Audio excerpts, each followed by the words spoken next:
Hey guys, Mr. Happy here and welcome to Final Fantasy Bestiary. In this series, we cover the histories of many iconic Final Fantasy creatures, and in celebration of Thanksgiving Day, today we're going to be talking about the Chocobo. Yes, I know, it's technically a chicken, but the point is, eat some bird today. The Chocobo is possibly Final Fantasy's most iconic mascot, right alongside the Moogle, which we'll save for another episode. Usually, taking the appearance of a yellowish, flightless bird with three-toed legs, it has served pretty much every role in Final Fantasy. From summon, to mount, to common enemy, to party member, they are capable of pretty much anything. They are even bosses in some cases. This bird is not just a mascot thrown in random places within the universe, however. They are indeed powerful creatures capable of enormous speeds and strength. It is said that in Dissidia, Final Fantasy Museum, that a Chocobo can run over 20 miles per hour. This great speed is actually the reason why many games require riders to train to ride them and even force people to obtain licenses as if they were driving a car. As for their strength, the Chocobo's powerful legs make for a dangerous Choco kick, and some have even mastered the art of magic, able to cure, protect, and even summon one of Final Fantasy's most iconic spells, Meteor. It's just a Choco Meteor, but impressive nonetheless. Chocobos are so dangerous that while riding one in the wild, most enemies will leave the party alone. Some have even been turned into armored mounts to fight in wars. The Chocobo cannot travel anywhere though. Most will only venture over open fields and will generally avoid mountains, caves, and cities unless specifically trained to do otherwise. It was for this reason that once domesticated, people began to find ways to manipulate the attitude and effectiveness of the powerful horse birds. In the process, they discovered many types of Chocobos, including the river Chocobo, most notably the color blue, and the mountain Chocobo, which was the color green. Breeding multiple types yielded varied results, as the clashing attitudes could mix for good or bad. They eventually found that breeding blue and green Chocobos would sometimes yield a black Chocobo, a Chocobo capable of traveling anywhere except across oceans. The only Chocobo that could trump the black Chocobo was the gold one, which was found to be created by breeding a rare black Chocobo with a very special yellow Chocobo. The gold Chocobo is also so powerful that it can even run across an ocean, simply skipping across the top with such speeds that they never fall through. Not all is good with the Chocobo though. It is said that Chocobos actually give off a very pungent odor, likely used for mating purposes. Out in the wild that doesn't really bother anyone, but once domesticated, the people of the many Final Fantasy universes needed to find a way to counter the smell. It was actually found that Chocobos love greens, their favorite being Gysahl greens, which coincidentally counter the odor to some degree. The Chocobo also does not go without having a deity to call their own. While not a beastman race, they are ruled by the god bird, the fat Chocobo. His overwhelming belly shows off his wondrous power and authority, and he even rules over the Chocobo paradise. The Chocobo god himself enjoys helping the party across the series, storing items, showing them cutscenes, and even sitting on enemies when summoned into battle. The Chocobo first made its debut in Final Fantasy II, like most of the iconic creatures from the series, though it was eventually added into the re-releases of the original Final Fantasy. Only found in the forest south of Kashuan Keep, it will always return there once dismounted, making it only a minor means of travel. Final Fantasy III marked the beginning of the Fat Chocobo, who would store items for the party in his belly when summoned. He could only be summoned in areas that had the smell of Chocobo, however, which hints towards him being able to track their pungent odor. Regular Chocobos could be found across the world and in several areas of Saronia and the floating continent. It was also the first game that the Chocobo could be used as a summon, marking the first appearances of Choco Dash and Choco Kick. Final Fantasy IV's world actually had several forests dedicated to only Chocobos, known as Chocobo Forests. Many different types of Chocobos could be captured here, such as yellow, white, and black. White Chocobos use magic to restore the party's MP, and black Chocobos can actually fly, although they were loyal to their homeland, Troya, and will return there every time they are mounted. The Fat Chocobo also stores items in this game, and the Chocobo summon makes his return with his signature kick. Final Fantasy V is one of the Chocobo's greatest appearances, as it marked the first appearance of a truly loyal and domesticated Chocobo, Boko. Boko went to show the world that the Chocobos lived normal lives when left undomesticated, as Boko actually has a family with his newly found wife, Coco. However, he still shows great loyalty to his friend Bartz and will allow him to ride him anywhere without leaving after being dismounted. The only other Chocobo Bart rides is a black Chocobo, whom is able to fly, unlike Boko. On top of all this, both regular Chocobos and a fat Chocobo can appear as a summon. Final Fantasy VI saw a much more docile and reduced role for the Chocobos, as they were returned to creatures who were stable and used only for mounts. Setzer also possesses a slot called Chocobo Stampede, which does just as it suggests. There are several other nods to the Chocobo, including a suit of armor, a brush that resembles a Chocobo, and even the claim at an auction of a talking Chocobo, which would definitely be cool. Final Fantasy VII is probably the next best appearance of the Chocobo to Final Fantasy V. While Final Fantasy V had a Chocobo with a story, personality, and importance, Final Fantasy VII made the domestic Chocobo iconic. Early in the game, you are taught how to catch a Chocobo to cross a dangerous desert, nothing fancy.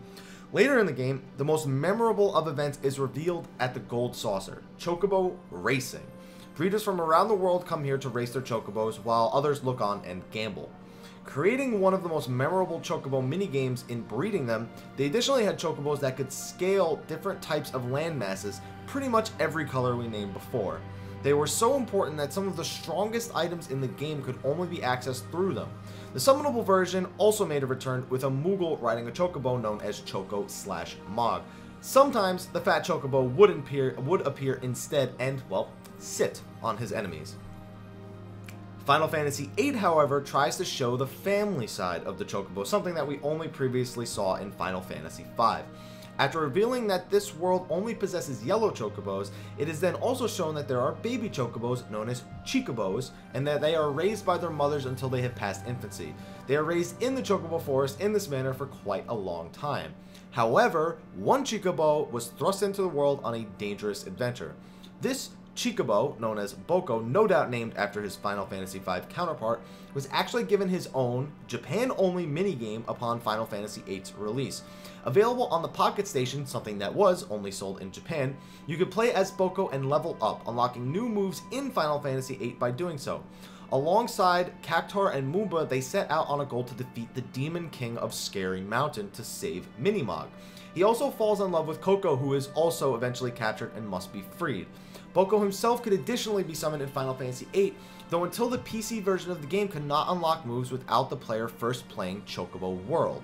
This appearance makes Final Fantasy VIII extremely unique in their Chocobo implementation. Final Fantasy IX sought to make use of the previous Final Fantasy titles' minigames and expand upon them. There is a single Chocobo that the party uses, called Choco, who can be summoned on Chocobo tracks using a Gayashal Green. This then unlocks the minigame Chocobo Hot and Cold, where you search for buried treasures. Eventually, this will lead you into Chocobo's Paradise and the Chocobo Air Garden, where the game's super boss, Ozma, is residing. Additionally, several Chocobos can be found in the game, including one raised by two black mages named Bobby Corwin, an extension of the name Boko. Final Fantasy X saw Chocobos used both in battle and for crossing large areas, especially the Calm Lands. There is also a training program from a breeder in the Calm Lands that must be mastered to obtain Tidus' celestial weapon, as well as one by the Ramim Temple that unlocks the ability to even make said weapons. In 10.2, Chocobos can eventually be raised up to level 5 and kept in a ranch. As wild creatures though, almost all of them are prone to never return. The only Chocobo that will never run away is the Amazing Chocobo. These Chocobos must be used cleverly to discover all of the secrets of Spira, including most optional dungeons. In Final Fantasy XI, Chocobos were simply able to be rented for several years after obtaining a license, and also able to be used to dig up rare treasures using Gayashal Greens. When Treasures of Aht Urgan was released, they released Chocobo Raising and Breeding, which would allow the player limited use to summoning their Chocobo out in the world. This personally raised Chocobo had a chance to be even worse than the rentals, though it could also be entered into races, which were implemented in a similar time. So basically, Final Fantasy XI took Final Fantasy VII's Breeding and Racing, took Final Fantasy IX's Digging, and turned it all into one awesome experience. Final Fantasy XII saw very common use of the Chocobo, though their riding times were very limited. A great variety of colors were present here, and even the closest thing to a Chocobo boss to date, Trickster, the white Chocobo, who served as an elite mark with amazing power. Additionally, certain paths were inaccessible without a Chocobo, including access to the Hen Mines, the location of the Esper Zodiarch. Final Fantasy XIII used their theme of two very different worlds to create two types of Chocobo, a Grand Pulse Chocobo and a Cocoon Chocobo. Additionally, Saz has a Chocobo chick that lives in his afro, intended to be a gift for his son.